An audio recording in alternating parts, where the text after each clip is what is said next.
Commander Philip nganza twale bendo bendere lya Bulwat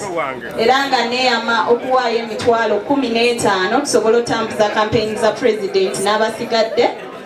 ngenda kuwaayo Bulya Josephine nga nkiikirira Nantawulirwa Ward neyamya emitwalo 2 Mukama mulungi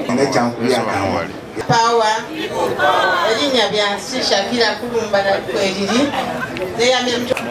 People power, our power, our power, people power.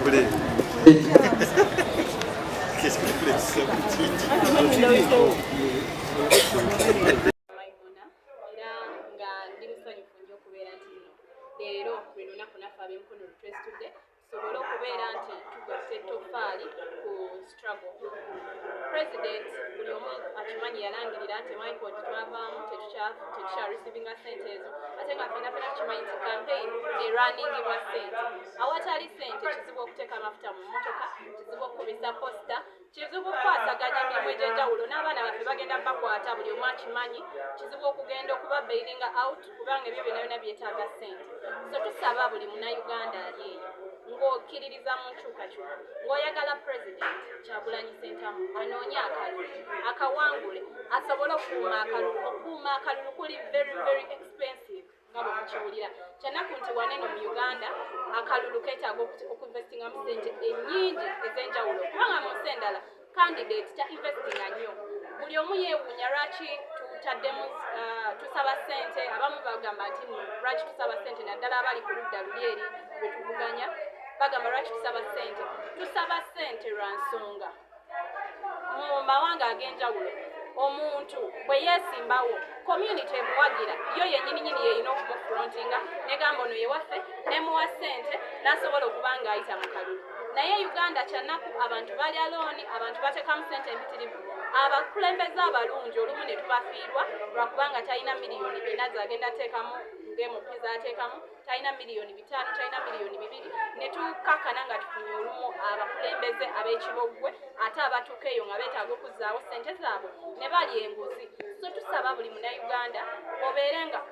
osobola ocontributinga tetusaba sente tetukaka muntu kyekisookera ddala olina okuba nga owaayo kubanga oli muntu mwagazi wa nkyukakyuka oli muntu oyagala ebintu bikyukemu oyagala eddwaliro libeeremu eddagala oyagala amakubo gabeere nga gakolebwa mu nsi bw'oba otambuddeko mu nsi endala kizibu okusanga oluguudo olw'ettaka mu kibuga naye wano e Uganda twabikula bya bulijjo potholes tuzikuba emmotoka ne piki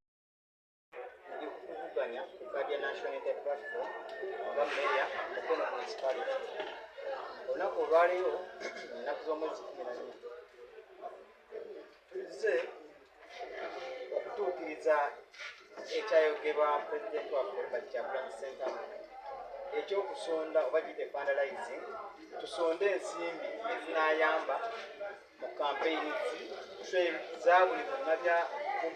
buli muntu yenna afunye kaadi ya National Unity Platform whoever ng'ali mu North West wa Southern Uganda twena tulina okwetaba mu nteekateeka zino tusobole okukulaakulanya ekibiina kyova wekiviridde nga ku National Unity Platform twali twakava mu iPod olw'ensonga ebyabadde byogeddwa mu iPod nga tetukkiriziganya nabyo kubanga bw'obanga ovuganya omuntu kiba kyabulabe nnyo ate okutuula ku tebo y'emu kiraga mulina enkolagana emabega naye ffe kyetwakusazeewo oba pulezidenti waffe kyasazeewo tukiveemu ffe nga ffe twekolemu omulimu nga bannayuganda tusobole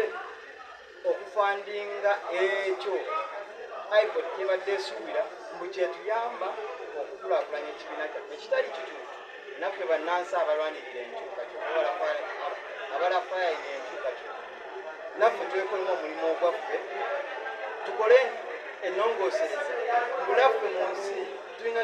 ettofa lye tusobola okuteeka ku ggwanga lyaffe nga tusonze ensimbi oba olesa 2,000 oba obukadde bwa nsimbi zikkirizibwa zonna zigenda kuyamba mu bintu eby'enjawulo ebigenda okukola oba emirimu egigenda okukolwa mu kibiina kubanga akaseera kagenda tuuka ng'eggwanga lyetaaga abantu abagezi okwiki tuwadde tukutambulira ku nkola eri gye batambulirangako enkadde buli munnabyabufuzi yenna olina kubeera nga weebuya gavumenti eyimuyinza ekintu ekitali kituufu ekintu ekituufu kiri ki ekituufu kiri nti buli omu osobola okukola ky'osobodde mu busobozi bwo n'osobola okuleeta enkyukakyuka era naffe olwaleero tubadde ku mukolo ogw'okutongoza wano emikono okusonda ssente ezigenda okuddukanya ekibiina ekya National Unity Platform. Kimanyi bulungi bannayuganda ne bannamukono nti eggwanga lino amateeka gakolebwa nga gakolebwa galina amaaso nga gatunuulira ebibiina ebimu oba abantu abamu, era nga NUP tugezaako okusonda ssente zigenda otusobozesa okutambula n'okutambuza emirimu gy'ekibiina mu kulonda kwa 2026. Naye olw'ensonga nti gavumenti nayo tetudde efunvubidde tutemako amagulu n'emikono buli we tuteeka nakiki obutaddamu kufuna ssente yonna. Ssente za iPod mwazitegedde baazigabanye naye nga n'abazigabana tebalina nnyo obusobozi kugenda kukyusa ggwanga lino nga NUP. Naye ekyo tekijja tumala mu maanyi. Tumanyi nti tuli maanyi g'abantu, tuli people power, era tugenda kugezaako okufuna ssente okuva mu mmwe bannayuganda bannamukono okulaba nga tutambuza ekibiina kubanga twetegekera okugenda mu buyinza 2026. Jeswa National Unity Platform olwali tubadde neno drive twebaza mukama ebadde successful. Target yaffe tulaba okunoonya milioni 15 kwabiri tuzikuŋŋaanye tuzitwalire mukama waffe president ngambe kino kye tukuŋŋaanyiza mukono municipality. Njagala okunga buli wa municipality ajje tulabe nga tukuŋŋaanya ssente zino. Tutaddewo emiwaatwa egiyiziiza abantu okubba ssente zino nti obuvunaanyizibwa buno tubuwadde bachairpersoni b'emiruka aba mobilization ne election officer nga baliko bammemba abalala 3 okulaba nga ssente zino tezigenda mu makubo makyamu. Olwali tusobodde okuŋŋaanya milioni 2,389. Projects ziri mu milioni 4 something. Tukkiriza tunagenda tugenda kuz'omwezi 3 nga tuwezezza ssente zetutwala ku kitebe tugambe eno ye mukono municipality zino ze ssente zeyakuŋŋaanyiza. Atuwaka ssente tutambuze kampeyini zange mukono. Essente zino zivunaanyizibwa okuŋŋaanyibwa miruka bamobilizer bachairpersoni ba mobilization ne election officer be bavunaanyizibwa ssente zino okulaba nga batambuza era obutabo tubugize tulikodize enamba. Tumanyi nti guno omuloka gwina oba 1 to 4 5 to 10 tukikoze ekyo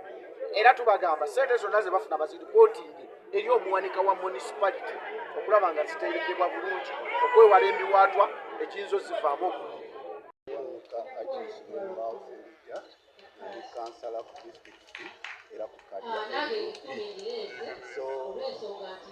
musiimu nnyo nti ekibiina kyaffe kyatandiseewo enkola ey'okukima obuwagizi naddala obw'essente eri bamemba baakyo n'abawagizi baakyo. Ekibiina kyonna kiyimirawo lw'abawagizi so kikoze bulungi nnyo nti abantu bajumbidde okuwaayo okulaba nga tutwala omulimu gw'ekibiina mu maaso. Abantu bali wansi eyo batuuka ku kyetaagisa ssente ate twakivumbudde nti ssente zaito ziriko okubaungi bakama baffe bwe balaba okutuukiriza buyinza okutuleetera okutusula mu katego nga bo. So twewaddeyo nga ffe aba people power kubanga maanyi gali mu bantu okulaba nga tuddayo eri mu bantu baffe tuddeyo obuwagizi bwabwe mu ssente mu kwewaayo n'okutubeererawo ng'abantu. Gavumenti ebadde etugamba nti ssente ziva ebweru zonna zibaako obukwakulizo era nga balowooza nti ziyinza okujja nga zeetazeemyeko okuyeekera nabiki. Naye mmanyi nti omuntu munnayuganda ekikumi ky'atodde aba ayagala nnyo emirembe gye gibeerewo kubanga tekiyinza kusonda ssente nga tezigenda kusondebwa baani bannayuganda. Era ssente zino tuzijjayo okulaba nti tuzijjamu ffe nga tuggyeko ssente z'obuwakizo nti nkuwagira mpa kino naye gw'ozireeta olw'obulungi olaba oyaayaanira enkyukakyuka. Kitawe ebyenjigiriza mu kibuga kino ate ku bya NUP yeze muwandiisi w'ekibiina kyaffe Mukono Central Division. Kano ngenda kiikirira nga Miraton Ward nga kansala w'abakyala ekisanja ekijja.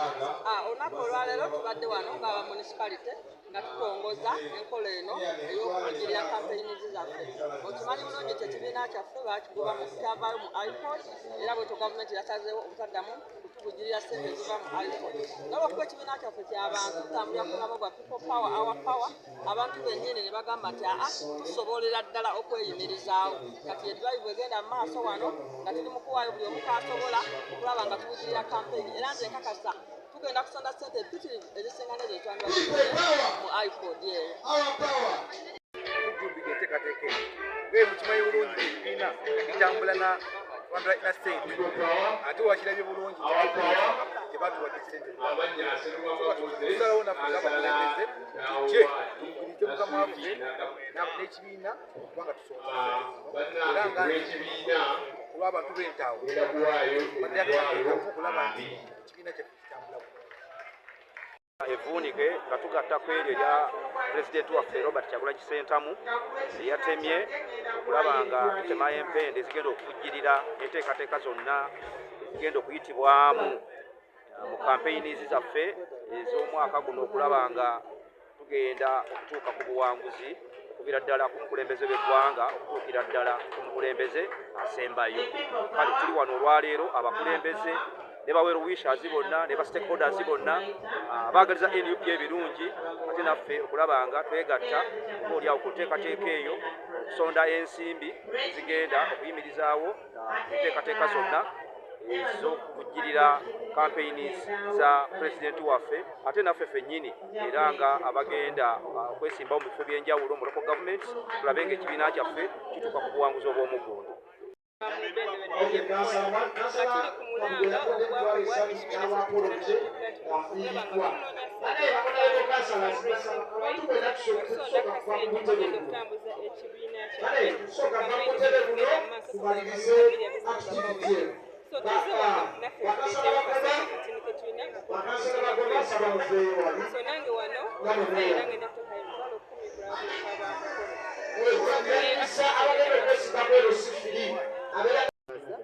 nga bwemuwulira enteekateeka yaffe ey'okunoonya ensimbi mu bantu baffe abawansi okwembako ku kibiina kyaffe tukkiriziganyizza nti baregistrars baffe era gye bali mu constituencies nga bakolagana n'obukulembeze ba disitulikiti ezo bagenda kukunga abantu baffe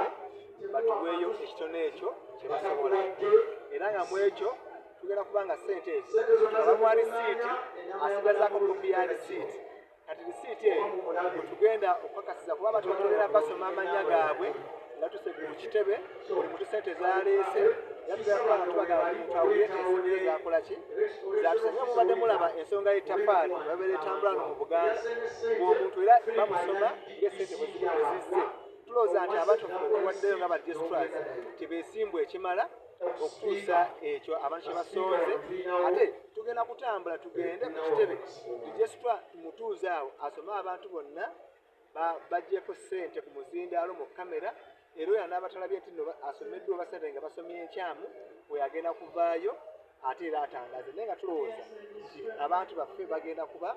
nga ddala babeera b'amazima kubanga NUP tulinamu amazima tetusuubira ssente kukulankana nga we kiri mu gavumenti ya NRM.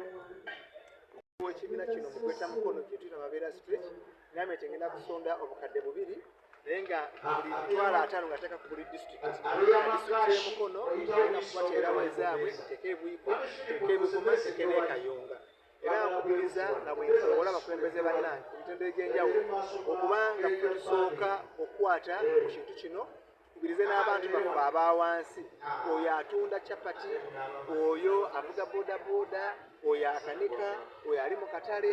oyo akola mu ofiisi basobole okutuyambako tusobole okuba nga tufuna campaigns ennungi essente zo zetusonda naye kitegeerebwe siza kugenda mu buyeekera siza kugula mmundu siza kugula tiyagaasi za kuteekawo embeera tugenda mu campaigns nga tulina ebikozesebwa gamba nga embeera gy'emmotoka ng'amafuta ng'okutambuza bannamawulire okuba ebipande ebyo byetugenda okubanga tuteekawo essente zetugenda okukozesa embeera efaana bwetyo kuba mukimanyi bulungi nti electoral commission waba presidential candidate omutima gw'ensimbi naye nga gwe bakuwa tosobola nagenda gukosa mugombolola 2 bweziti zokka ate ng'ogenda genda mu ziti zisukka mu 10 mu ggwanga muno ensonga lwaki tugamba mutuyambeko ku presidential candidate waffe anaabalondeddwa olaba ne ba Biden ne ba Barack Obama nabo babasondedde mu kampeni zaabwe naye ate Kyagulanyi ono ava mu nsi enjavu lwaki tumuyambako naffe nga tweyambako ekyamaanyi kibeeramu obutakkaanya aba NRM tulabe bo babadde bajjayo emmundu n'amasasi miggo na biso okwekuba n'okwetema tetulina mmundu tetulina miggo tetulina biso abaffe babeera mu kuyombayomba obutonotono obwo tubagambye era nga mbasabanga omukulembeze bwabwe n'okwerumalumako okutonotono tuteeke ku bbali aba NRM abanga bazaayo emmundu nga balwana ne bamaliriza ate ffe abatalina dde n'omuggo lwaki tetukendeeza ku bigambo n'entale zitubeeramu entonotono kubanga ziba za muntu mutono kulwanira mu kkofu bwe butyo soka tukole ekitugatta ffenna ekitwala bendera yaffe waggulu kituwa obuwanguzi wakati mu kuvuganya ne banne ndakuwaya kakadde kamu era kampeeyo kati zetusinazo esaawa zino